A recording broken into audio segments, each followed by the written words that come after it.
Fala, gente amiga, tudo bom? Eu sou Carlos Lose e esta é a Batata Espacial, o seu site de cultura nerd e de cultura em geral na internet. E hoje vamos falar novamente de cinema, né?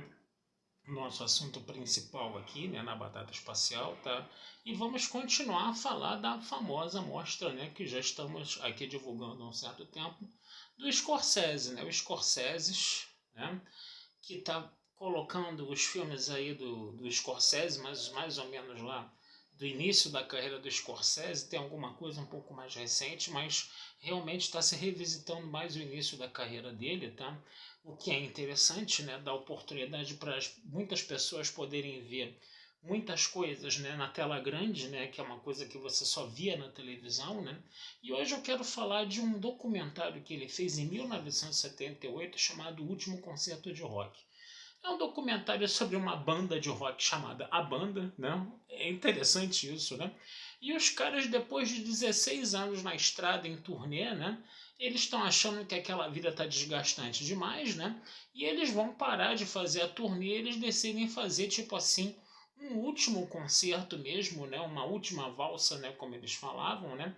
E esse último concerto de rock vai contar com a presença de várias figuras carimbadas, né, da música, né, do rock, coisa e tal, como Eric Clapton, Ringo Starr, Ron Wood, né, Bob Dylan, né, e por aí vai, né.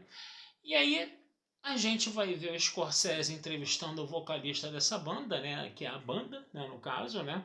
Os caras são muito engraçados, né, que eles já por ser um filme datado de 1978, os caras eram muito doidões, né, era muito interessante você ver esse rock, né, americano, né, no caso, né? E aí a gente vai vendo os números, né, desse último concerto de rock, coalhado de convidados ali, além desses mais famosos que eu citei, né, outros, né, Neil Young, Neil Diamond, né, e outras figuras, né, desse rock, dessa música americana, que é interessante, né? Eu, por exemplo, eu não conhecia muita gente ali, tá, gente? Eu confesso a vocês que é de uma geração um pouco anterior à minha, né, esses músicos, né? Eu fui forjado numa geração mais da década de 80, né, que teve uma presença muito grande do rock inglês, né, o Queen, o U2, Pink Floyd, né, coisas do gênero, né, no caso, né. E é interessante você ver como esse rock americano ele é diferente do rock inglês, né. Ele tem uma tocada muito mais para o blues, ele tem uma tocada muito mais para a música country americana, né.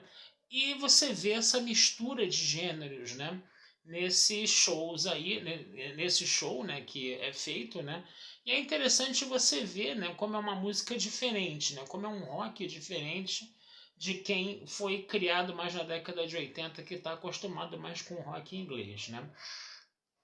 É muito bacana a gente perceber, né, que nesse documentário, né, com todas essas músicas aí, todas essas coisas, né, que estavam acontecendo ali, né, no caso, né, você vê, né, esses músicos, né, fazendo esses números, né, que são bem interessantes, né, no caso, né, e uma coisa que tem que ser falada desse documentário é o seguinte, né, muita gente às vezes, né, estava conversando com um amigo meu que estava com medo de ver o documentário, porque muitas vezes quando você tem filmes sobre música, né, os filmes são legendados no momento em que os atores, em que os músicos estão falando, estão dando entrevista, coisa e tal, legendado em português, mas na hora que vai tocar a música mesmo não aparece as letras, né, das músicas, né, a legenda das letras das músicas, né?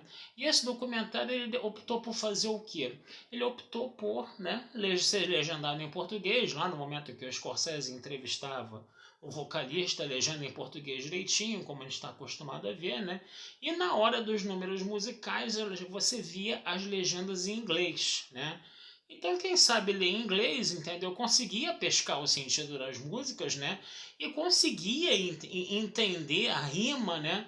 Toda a coisa mais harmônica, né, das letras, né, em inglês, né, porque você podia escutar ela sendo falada e você podia ler a letra em inglês, né, vendo as rimas, né, coisa e tal, né, e eu acho que ficou mais interessante você botar as músicas legendadas em inglês do que de repente você fazer uma tradução onde você perde, né, um pouco essa coisa, vamos dizer assim, mais harmônica, né, essa coisa que está ali mostrando mais ou menos as rimas, está mostrando a sonoridade, a musicalidade da letra, né, no caso, né? E o filme ficou interessante por causa disso. E tem uma dica que eu estou dando aí para vocês, não tem muito mais o que falar, o filme é uma sucessão, né, de músicas, né? Cada uma mais interessante do que outra, uma experiência bem interessante para quem não conhece esse rock americano, assim, na década de 70, que é bem diferente do rock inglês, tá? E você tá vendo ali figurinhas carimbadas, né? Pessoas muito conhecidas ali tocando com esses músicos e outros músicos americanos, né? Menos conhecidos da gente, mas não menos competentes, né?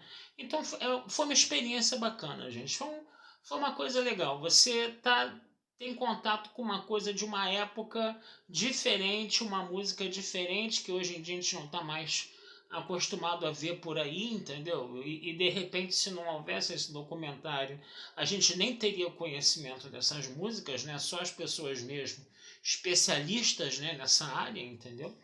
E vale a pena porque é uma oportunidade para o grande público conhecer, né? Esse rock americano aí da década de 70, de 60 no caso, tá? Então eu vou ficando por aqui, tá, gente? Essa é a dica de hoje, tá? Desejo uma vida longa e próspera a todos. Não deixem de visitar meu site batataespacialtudojunto.com.br e futuramente a gente conversa sobre mais filmes da Mostra do Scorsese com vocês, tá bom? Um abração, fui e até a próxima.